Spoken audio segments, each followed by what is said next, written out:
ഏതെങ്കിലും തരത്തിലുള്ള രോഗത്തിന് മരുന്ന് കഴിച്ചുകൊണ്ടിരിക്കുന്നവരാണോ നിങ്ങൾ? കഴിഞ്ഞ മാസങ്ങളോ വർഷങ്ങളോ ആയി മരുന്നുകൾ കഴിക്കുന്നു, നിങ്ങൾക്ക് ഫലത്തിൽ വലിയ മാറ്റമൊന്നുമില്ല. നമുക്കൊന്ന് നോക്കാം. ഒന്ന് ആലോചിച്ച് നോക്കൂ. രോഗം പിടിപെട്ടു, നമ്മൾ പട്ടണത്തിലെ അല്ലെങ്കിൽ നമ്മുടെ അറിവുള്ളതിൽ ഏറ്റവും പ്രശസ്തമായ ഹോസ്പിറ്റലിൽ ഏറ്റവും പ്രഗത്ഭനായ ഡോക്ടറെ കാണുന്നു. ഡോക്ടർ നമ്മളെ വിശദമായി പരിശോധിച്ചതിന് ശേഷം നമുക്ക് മരുന്നുകൾ നിർദ്ദേശിക്കുന്നു.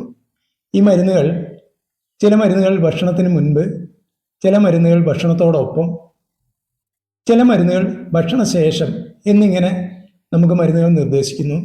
നമ്മൾ ആ ഹോസ്പിറ്റലിൽ നിന്നോ അല്ലെങ്കിൽ ഏതെങ്കിലും ഫാർമസിയിൽ നിന്നോ മെഡിക്കൽ സ്റ്റോറിൽ നിന്നോ ഈ മരുന്നുകൾ പർച്ചേസ് ചെയ്യുന്നു. വീട്ടിലെത്തി നമ്മൾ ഈ മരുന്നുകൾ കഴിക്കാൻ ആരംഭിച്ചിട്ട് വർഷങ്ങളോ അതല്ലെങ്കിൽ മാസങ്ങളോ ആയിട്ടുണ്ടാവാം. നമുക്ക് പ്രത്യേകിച്ച് എടുത്തു പറയേണ്ട മാറ്റമൊന്നും കാണുന്നില്ല. എവിടെയാണ് പ്രശ്നം? ഈ ഡോക്ടർക്ക് വിവരമില്ലായിട്ടാണോ? അതോ ഈ മരുന്ന് കമ്പനികൾ തട്ടിക്കൂട്ട് മരുന്നുകൾ മാർക്കറ്റ് ചെയ്യുന്നതുകൊണ്ടാണോ? നിങ്ങൾ നിങ്ങളുടെ ഡോക്ടറോട് തന്നെ ചോദിച്ച് മനസ്സിലാക്കുക. ഈ മരുന്നുകൾ ഭക്ഷണത്തിന് മുമ്പ് എന്നാൽ എത്ര ഗ്യാപ്പ് ഉണ്ടാവണം, എത്ര അകലം പാലിക്കണം, അതുപോലെ ഭക്ഷണശേഷം എന്ന് പറയുന്നതും എത്ര അകലം പാലിക്കണം. കൂടാതെ ഭക്ഷണത്തോടൊപ്പം ഉള്ളത് ഭക്ഷണത്തോടൊപ്പം എന്ന് നമുക്ക് കരുതാം. ഇവിടെ ഭക്ഷണത്തിന് മുൻപ് എന്ന് പറയുന്നത് നമുക്കൊരു ഉദാഹരണത്തിലൂടെ അത് വ്യക്തമാക്കാം. പ്രഭാത ഭക്ഷണം നിങ്ങൾ 8 മണിക്ക് കഴിക്കാൻ ഉദ്ദേശിക്കുന്നു എന്ന് വിചാരിക്കുക. അപ്പോൾ നിങ്ങൾ 7:30 മുമ്പ് ഭക്ഷണത്തിന് മുമ്പുള്ള മരുന്ന് കഴിക്കണം. എന്നിട്ട് വേണം അരമണിക്കൂർ കഴിഞ്ഞിട്ട് വേണം ബ്രേക്ക്ഫാസ്റ്റ് കഴിക്കാൻ, പ്രഭാത ഭക്ഷണം കഴിക്കാൻ. അതുപോലെ ഭക്ഷണത്തോടൊപ്പം ഉള്ളത് ഭക്ഷണത്തോടൊപ്പം തന്നെ കഴിക്കാം. ഭക്ഷണശേഷം എന്നുള്ളത്, നിങ്ങൾ 8 മണിക്ക് ബ്രേക്ക്ഫാസ്റ്റ് കഴിക്കാൻ, പ്രഭാത ഭക്ഷണം കഴിക്കാനിരുന്നു, 8:15 നിങ്ങളെ ഭക്ഷണം കംപ്ലീറ്റ് ചെയ്തു.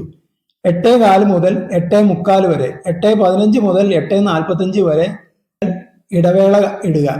ഭക്ഷണശേഷം എന്നുള്ള ഒരു ഗ്യാപ്പ് ഇട്ടതിന് ശേഷം 8:45 ശേഷം മാത്രമേ നിങ്ങൾ ഭക്ഷണശേഷമുള്ള മരുന്നുകൾ കഴിക്കാൻ പാടുള്ളൂ. അപ്പം ഭക്ഷണത്തിന് മുമ്പുള്ളത് ഭക്ഷണത്തിന് അരമണിക്കൂർ മുമ്പും, ഭക്ഷണത്തിന് കൂടെയുള്ള ഭക്ഷണത്തോടൊപ്പവും, ഭക്ഷണത്തിന് ശേഷമുള്ളത് ഭക്ഷണം കഴിഞ്ഞിട്ട് അരമണിക്കൂർ കഴിഞ്ഞും മാത്രമേ കഴിക്കാൻ പാടുള്ളൂ. പ്രത്യേകം ശ്രദ്ധിക്കുക. നിങ്ങൾ ഭക്ഷണത്തോടൊപ്പം മരുന്നുകൾ കഴിച്ചാൽ ആ മരുന്നുകൾ ഗുണത്തേക്കാൾ ഏറെ ദോഷം ചെയ്യുന്നുള്ള സത്യം മനസ്സിലാക്കുക.